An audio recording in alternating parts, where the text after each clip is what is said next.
Berlatar di sebuah rest area Yuma, Arizona, di mana hanya ada satu tempat untuk mengisi bahan bakar untuk berpuluh-puluh mil berikutnya, pemeran utama kita terpaksa harus menunggu tangki bahan bakar bensin yang telat mengisi ulang SPBU. Ia adalah Jim.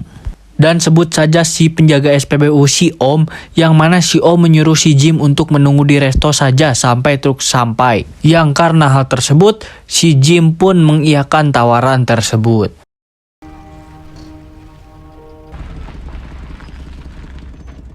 Tidak lama kemudian datanglah Sheriff yang mengantar istrinya yang diketahui ia bekerja di salah satu resto tersebut, dan alangkah terkejutnya si Jim saat mendengar saluran radio di mana Bank Burken Western Friendly Bank of Arizona telah dirampok pukul 06.02 pagi tadi, yang mana kedua pelaku berhasil kabur dengan mobil warna hijau tua dengan bemper belakang yang penyok. Mereka berhasil membawa uang $700,000. Damaged rear end fleeing the bank at approximately 6:20 a.m. Setelah mendengar siaran radio, si Jim pun memutuskan untuk masuk ke dalam resto, yang mana ia disambut oleh pelayan resto. Ia bernama Charlotte yang merupakan istri Sheriff barusan.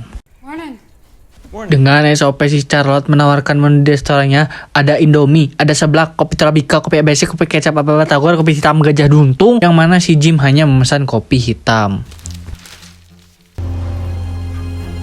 Tak lama datang mobil yang percis seperti di radio dengan dua orang di dalamnya. Sebut saja Robert yang tampangnya rada stop, sedangkan si Will yang tampangnya rada boloho berniat untuk mengisi bensin, akan tetapi memang SPBU-nya kosong dan truk tangki bensinnya belum sampai alias telat. Kedua perampok itu pun tidak ada pilihan lain selain menunggu truk pengisi bensin tiba, yang mana si O menyarankan untuk menunggu di dalam resto saja.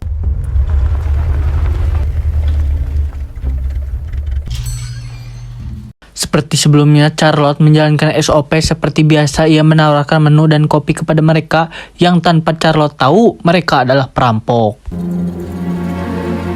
Lain dengan si Jim, ia sepertinya tahu karena mendengar dari radio jikalau perampok bank tersebut menggunakan mobil berwarna hijau tua. Lantas si Jim pun mengajak ngobrol si Charlotte dengan menawarkan pisau, yang mana Jim merupakan wiraniaga pisau atau bisa disebut sales. Jim menanyakan kepada Charlotte apakah ia mendengar berita tentang perampokan tadi pagi yang disiarkan di radio. Akan hal itu, Charlotte pun tersadar dengan mobil yang terparkir mirip seperti yang digambarkan penyiar tentang si perampok. Tanpa mereka sadari, si Robert alias si perampok bank ini memperhatikan si Jim dan si Charlotte yang nampak tahu kalau mereka adalah perampok, yang mana saat si Charlotte ingin menelepon suaminya yang merupakan Sheriff, tiba-tiba ya, si Charlotte dan si Jim diancam untuk tidak membocorkan hal tersebut kalau mereka masih ingin hidup. Robert alias si perampok memberikan arahan karena mereka tidak bisa kemana-mana lantaran truk bensin SPBU yang belum kunjung sampai. Jadi si Robert menyuruh si Jim dan si Charlotte untuk bersikap biasa saja jikalau ada orang yang datang. Tak lama datanglah kakek-kakek dan nenek-nenek, yang mana mereka juga sama menunggu bahan bakar bensin, yang karena hal itu mereka menunggu di dalam resto. Tak ingin terlihat aneh, Charlotte pun menawarkan menu seperti SOP biasanya agar tidak membuat mereka curiga. Sheriff yang tidak tahu kalau istrinya sedang disandra malah menyuruh juniornya untuk membelikan kopi. Sementara itu Shin menunjukkan dua remaja, sebut saja si Akang dan pasangannya si Eteh. Mereka dua orang pengangguran yang sedang mencari perampok bank pagi tadi untuk dimaling uangnya. Perampok dimaling uangnya. Robert sedikit panik karena dikagetkan karena kemunculan Sheriff, yang akan tetapi paniknya tidak jadi lantaran mengetahui sifat Sheriff yang rada boloho. Charlotte membuat 3 buah kopi, yang mana di salah satu kopi pesanan tersebut ada tulisan help yang berarti minta pertolongan. Sempat dicurigai sama si Robert, akan tetapi kopinya berhasil lolos. Tapi Will yang beres-berak tidak sengaja menabrak kopi yang dibuat oleh Charlotte tersebut. Alhasil tidak jadi. Sementara itu di luar restoran diperlihatkan si Akang dan si Eteh melihat ada mobil yang disebutkan oleh penyiar radio, yang mana mereka langsung membongkar bagasi untuk maling uang tersebut. Akan tetapi si Om yang baru keluar resto membuat si Akang panik. Si Om memberitahu kepada mereka jikalau bensin masih belum ada dan menyarankan untuk menunggu di dalam. Alhasil mereka pun mau tidak mau menunggu di dalam agar tidak dicurigai.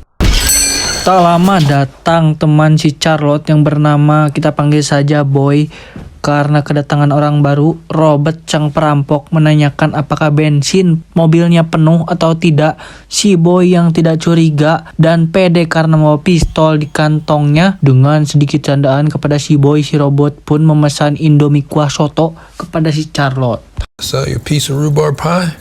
No, she did not. Untuk berjaga-jaga, si Charlotte membawa pisau di kantongnya, yang mana saat ia akan memberikan Indomie kuah soto, tiba-tiba ya, si Charlotte pun disandra dan ditodongkan pistol, yang mana tujuan penyanderaan tersebut adalah mendapatkan mobil si boy yang katanya penuh dengan bensin agar ia bisa melarikan dari kota tersebut. Tiba-tiba si kakek mengarahkan pistol ke si Robert, yang mana hal tersebut juga dilakukan oleh si boy dan mengagetkan si akang pengangguran juga malah menodongkan pistol ke arah si boy yang tujuannya itu membantu si perampok untuk melarikan diri dan mendapatkan sebagian uang dari si perampok.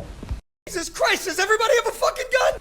Melihat posisi yang kurang diuntungkan, si boy dengan senang hati memberikan kunci mobil kepada dua perampok tersebut, tapi tiba-tiba Already, darling.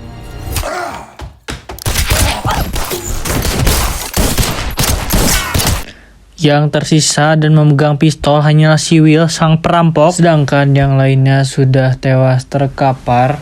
Si kakek nembak si Robert, si boy nembak si akang pengangguran, ceweknya kabur ngumpet, sedangkan si Will nembak sepasang kakek nenek dan si boy ditembak oleh si Will. Sungguh membingungkan. Oh shit. You okay, man? Udah tahu sekarat masih ditanya are you okay, man? Masih ada dua orang yang selamat, yaitu si Jim dan si Ete. Akan tetapi datang si Om yang entah dari mana mungkin mendengar suara tembakan, datang membawa shotgun layaknya Terminator. Tapi alangkah tragisnya nasib si Om yang mana ditembak oleh si Robert yang sedang sekarat. Karena hal tersebut, si Ete memastikan dengan cara berdiri di atas meja apakah masih ada orang yang selamat. Lantas ia mengambil pistol dan melihat si Jim, tokoh utama kita, yang mana dia dari tadi cuman kebagian peran duduk saja tanpa banyak berdialog. Inilah saatnya pemeran utama kita mati. Maksudnya beraksi. I'm taking that money. Yeah, take the money. Sempat berdebat antara Ete dan si Jim yang terungkap bahwa si Ete ingin uangnya dan si Jim harus tutup mulut dan tidak boleh menelpon polisi. Meskipun si Jim sudah bersumpah, si Ete masih tetap mau nembak si Jim, yang mana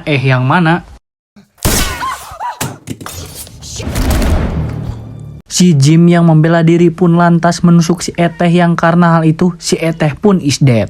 Untuk berjaga-jaga, si Jim mengambil pistol si Aki dan memeriksa apakah si perampok sudah innalillahi. Ya, nampaknya Robert si perampok sudah wassalam dan sakaratul is dead. Disinilah puncak keseruannya, dimana si Jim lalakon kita alias pemeran utama kita yang tadinya ia ingin melapor semua kejadian kepada polisi, tapi si Jim bimbang karena ia terbuai dengan uang hasil rampok $700.000 atau mungkin setara 1 triliun, yang mana dengan uang tersebut ia bisa membeli Indomie soto dengan pabrik-pabriknya.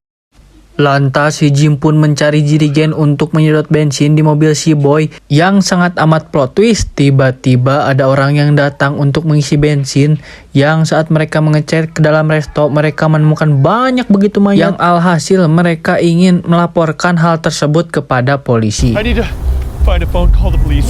Mendengar percakapan mereka yang akan melaporkan kepada polisi, Jim pun sontak menyuruh mereka agar tidak melaporkan kepada polisi dan akan memberikan uang sebesar $10.000 dengan tambahan mengancam mereka dengan pistol kecil mini. Dan alangkah terkejutnya mereka saat melihat uang yang begitu banyak, dan mereka tahu jika uang tersebut hasil perampokan tadi pagi, yang karena hal itu mereka tidak mau menerima uang tersebut. Kalau aku mah ambil aja. Karena mereka tidak mau menurut, Jim pun memberi ancaman, yang mana ya, pistolnya macet. Karena dirasa ini kesempatan, tapi aing mah. Lanjut, sempat jeda iklan, akan tetapi mereka melanjutkan pertarungan tersebut sampai yang mana pertarungan dimenangkan oleh si Jim. Jim pun lap the game. Tanpa ia sadari, truk tangkinya bocor. Bagaikan pahlawan kesiangan, Sheriff pun datang dan melihat Charlotte istrinya tergeletak sudah meningsoy. Tidak berlarut-larut dalam kesedihan, Sheriff lantas olah TKP dan menemukan bekas bensin yang mana ia tahu ada orang lain di TKP. Sheriff menemukan bayi yang lantas diserahkan kepada juniornya dan OTW mencari orang yang masih hidup. Si Jim lagi melaju, tiba-tiba bensinnya habis dan mobilnya koid, yang mana hal tersebut membuat si Jim kesal. Bocor kan? Jim pun lantas menemukan mobil yang ternyata mobil itu adalah tangki truk bahan bakar yang jikalau ia sampai mungkin semua tidak terjadi. Entah siapa yang membunuh supir truk tangki bahan bakar tersebut, tapi yang pasti Sheriff sedang OTW nyari si Jim. Yang saat si Sheriff berhasil menemukan si Jim, lantas memberikan tembakan peringatan. Jim pun berusaha menjelaskan semuanya bahwa ia bukan perampok, dan si Sheriff menanyakan bagaimana ia bisa membawa uang si perampok tersebut, bagaimana kedua pasangan yang membawa bayi bisa meninggal, yang karena si Jim tidak bisa menjawab, dan Sheriff pun marah karena istrinya Charlotte meninggal. Tiba-tiba Sheriff meningsoy, Jim tertembak, dan toke, ending yang mentokekkan. Pesan yang dapat kita ambil dari video barusan adalah jangan tamak, jangan serakah, jangan berusaha menutupi kejahatan, jangan merampok dari perampok. Sudah, sekian saja, goodbye, sampai jumpa di video berikutnya. Hasta la vista.